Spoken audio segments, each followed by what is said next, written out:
lisons à présent le livre du prophète Michée. Le prophète Michée est un livre biblique qui fait partie de la série des 12 petits prophètes. On a les grands prophètes, Isaïe, Jérémie, Ézéchiel, puis toute une série, Amos, Osée, etc. Donc c'est dans cette petite série de livres bibliques que l'on trouve le livre du prophète Michée. Alors ils ne sont pas classés, ces livres, de manière chronologique. Le prophète Michée, comme dans un certain nombre de livres prophétiques, eh bien on a une date, il suffit de lire le premier verset, « Parole du Seigneur qui fut adressée à Michée au temps de Jotham, d'Akaz et d'Ézéchias, roi de Juda. » Cela nous met le prophète Michée contemporain du prophète Isaïe. Dans le livre du prophète Isaïe, nous savons que sa vocation, c'est l'année de la mort du roi Osias, au chapitre 6 du livre d'Isaïe. Et donc ça nous met en 740 avant Jésus-Christ.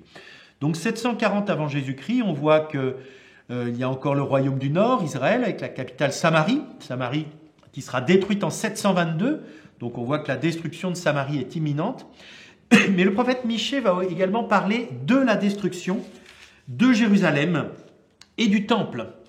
Au chapitre 3, il dit « C'est pourquoi, à cause de vous, Sion sera un champ qu'on laboure, Jérusalem un monceau de décombres, et la montagne du temple des lieux sacrés envahis par la forêt. » Donc déjà, il annonce la destruction du temple de Jérusalem qui adviendra en 587.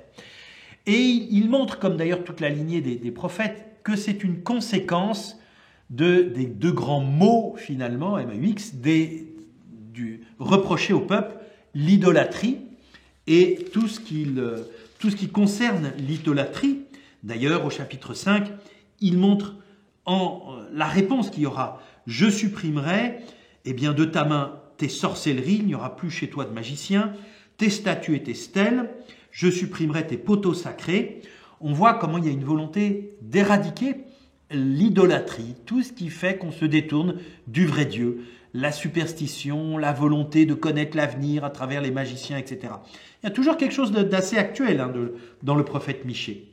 L'idolâtrie, bien sûr, et aussi l'injustice sociale. C'est toujours les deux dénonciations. Au chapitre 2 en particulier, « Malheur à ceux qui préparent leurs mauvais coups et du fond de leur lit élaborent le mal. » Et contre les prophètes de mensonges. On aura un grand prophète, le prophète Jérémie, qui dénoncera dans le temple, d'ailleurs tout en annonçant la destruction du temple, mais un peu plus d'un siècle plus tard, le mensonge dans le temple. Cette façon que les prophètes ont de rassurer, de dire finalement au peuple ce qu'il a envie d'entendre, mais qui n'est pas le message du Seigneur. C'est-à-dire c'est en gros un message qui ne les remet pas fondamentalement en cause.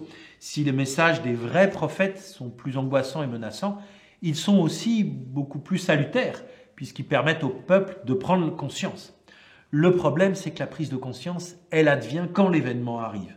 Quand l'événement arrive, le prophète se révèle vrai prophète, mais quand l'événement arrive, il est trop tard pour en changer le cours. Une fois que le temple est détruit, la réflexion va pouvoir se mener. Mais les choses reviennent régulièrement. Il y a, au chapitre 6 en particulier, vous verrez le plan, comment il se distingue justement entre ces menaces contre Israël et Juda, une perspective d'avenir, et puis à nouveau contre Israël, un certain nombre de menaces, et avec des choses qui peuvent nous rappeler la prière du vendredi saint, sur le peuple. « Mon peuple », au chapitre 6, verset 3, « Mon peuple, que t'ai-je fait? En quoi t'ai-je fatigué? Réponds-moi. » On entend cette prière de pénitence avec finalement cette lamentation du Seigneur. Mais pourquoi agir comme ça? Comme si c'était une réponse à un acte mauvais que tu aurais subi. Est-ce que parce que je t'ai fait monter du pays d'Égypte, que je t'ai racheté de la maison d'esclavage, etc., etc. Le Seigneur rappelle tous ses bienfaits, mais il y a une ingratitude fondamentale du peuple incapable de rappeler, de faire mémoire des bienfaits du Seigneur. Et c'est le rôle aussi du prophète. Souvenez-vous des bienfaits du Seigneur. Vous n'avez aucune raison de vous détourner par l'idolâtrie, puisque vous pouvez faire confiance au Seigneur. Et en faisant confiance au Seigneur, vous avez toutes les raisons de ne pas accumuler et de vivre cette justice à laquelle la loi vous appelle. Bonne lecture du prophète Michée.